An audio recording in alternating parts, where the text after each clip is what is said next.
Hello, YouTube. I am back. I did not get back to you right away.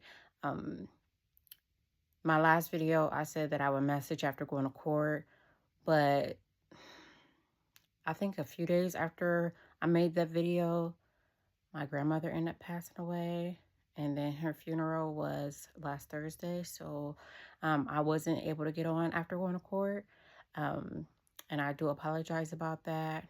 Um, but my grandmother is a sad situation, but she's in a better place. So, yeah, I'm still trying to, get through that. So, I do want to thank you in advance for your patience. Um, to update you, when we went to court, at first, the magistrate was not going to put, I don't think she really was going to put a protection order in place, but um, Wilson was just like playing his hand with the magistrate and just trying to act like he just feared for his life. In the midst of me, and that he was going to counseling because of the comment that I made to him. Um, the comment was, I don't really know if I went through the whole comment in the last video. I believe I did, but just to like catch you up. Um, so back in December, I seen my son, my 8-year-old, trying to message his dad. I had his dad blocked. I really don't care to talk to him or communicate with him. So I had him blocked. And I see my 8-year-old trying to message him. And I unblocked him so that he could message him. And I guess that the dad thought it was me who unblocked him for me. So he was just like trying to talk to me, just having like basic conversation. Sending me pictures of kids, pictures of the kids with him and their family, and uh, it was just like really getting on my nerves. But I'm like, let me just keep my peace and just just not say anything, just let it go, maybe it'll stop, especially if I'm not responding. Because with him, you don't want to, I don't know, he's just like a snake. um just not the kind of person I want in my life. So he'll try and flip a situation. He'll try to, get back with me, and I don't want that. So it'll just be a mess. Like, I mean, my whole life has been a mess, like really since I met him. So I'm like, no, thank you. I don't want to communicate with him. So I had him blocked. But I unblocked him when I seen my son trying to message him. Um, my son was trying to send him a screenshot, a football screenshot. So I thought that he knew that that was not for me. I don't watch football. Me and him have never talked about football. I thought that he would know that that would be his son. So I'm assuming not, because he started messaging me and, trying to communicate with me and, just send me a bunch of pictures and just asking me how do I like the kid's hair, and just um, sending me pictures on their first day back to school, like for their new year. Oh my goodness. And from my point of view, a mother's point of view, a mother who loves her kids' point of view, you stole custody from me. Like, first of all, you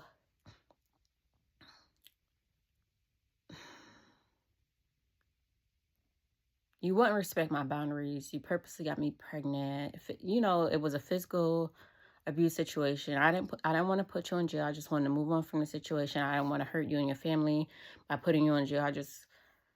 Because I knew that if I put you in jail, I wouldn't have any help, with the kids. So I didn't want to put you in jail and just hurt you and your family. So I just wanted to, just let you go free. And I regret that. Um, because now I know that if I would have put you in jail, God would have helped me raise my kids. I know it still would have been tough, but God would have got me through that situation. So yeah, I didn't want to put him in jail. So he forced my kids here. And then after my kids were here, he didn't want to help me with them because we were not like sexually involved. But I told him before the kids got here, before even raped me, like, I just was like weak at that time and wouldn't even make him respect my boundaries as far as like no sex or whatever. I would just, allow him to walk all over me. And that's how the kids got here. And then with my 7-year, he was like it was like a actual physical rape with him. Like I couldn't fight him off. Um, so with me not wanting, to put him in jail and me let him get away with that, like the abuse continued. And when the kids were here, he just refused to help me with the kids because we were not having sexual intercourse. But I told him, like, I told you before you even forced the kids here that I didn't want anything to do with you. You forcing kids here would not change my mind about you. So he would not help me with the kids. So I just got really overwhelmed. I was already a single parent of 2 kids. I was already a single parent. I was just like super overwhelmed, like mentally, physically. Like I didn't want any more kids. I just knew how hard it was. So with him not wanting to help me with the kids, I would just continue to beg him for help with the kids, beg him for help. And I had no support system. So I don't think I could do is just like beg him for help. It was just like too hard for me to do by myself because they were like 2 little boys. I had babies back to back. Like right now, one is 7 and one is 8. So I had both kids back to back. I was just extremely tired, exhausted, mentally, like just depressed. Like with my 8-year, I cried for 6 months straight with him because I'm like, I don't want kids with this guy. I didn't want any more kids, especially not with him. Like, I was so frustrated just to be pregnant again, and that's not what I wanted for my life. So yeah, I was depressed. I was just going through all of the emotions. My body was wore down. When I got pregnant with my 8-year-old, I believe I was 33, had him when I was 34. With my 7-year-old, I was 34, had him when I was 35.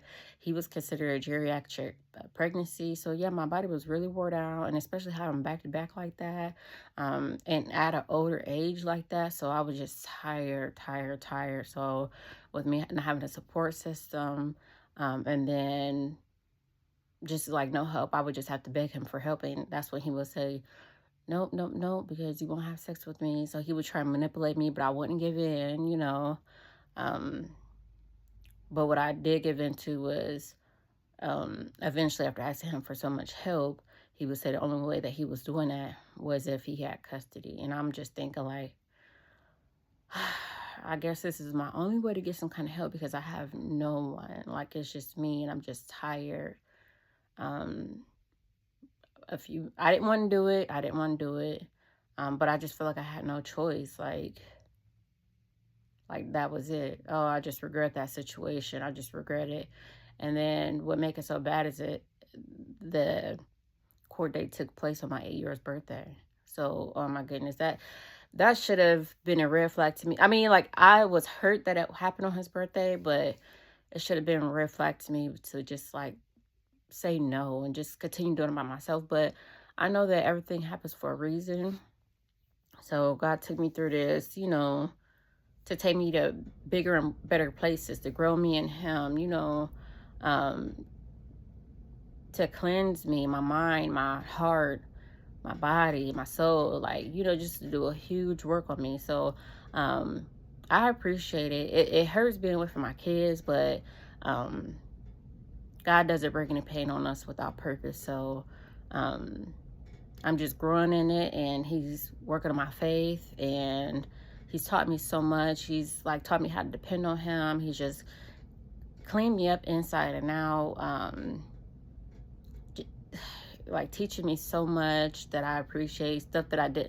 I wouldn't have never ever known God on this level if I wouldn't have ever went through the situation. Because I used to ask God before this, is this all it is to having a relationship with you? Like going to church, read my Bible a couple times a month. How often am I supposed to read my Bible? I learned so much. I learned God on a deep, deep level. So I really appreciate Him taking me through this. It's hard, but if God is in control, I'm going with it, and I'm trusting the situation. I know that He doesn't bring these kind of situations on us. I learned this in this situation. I didn't even really know God before this, but I know that I learned in this situation that He brings us, brings these situations to us, but never to make it permanent, only temporary, but to get out of situation. you had to leave the faith that got you in sin behind, and take on new faith. So that's the process I'm in now, is taking on new faith. Like, the Lord is speaking to me. He's telling me exactly what to do to get out of the situation. And I think I'm just going to bring that up in the next video, because I know that these videos cannot be too long or YouTube cut it off. I'm not used to making videos, so I think that I have to get a memory card to be able to make my videos longer. So I think I'm just going to end it here and get right back on and start another video, so this video doesn't it doesn't like deny me being able to upload the video saying that it's too long. So I'm just going to end this here, and I'm just going to start another video right back. So you all be blessed, and I will talk to you soon. Thank you. Bye-bye.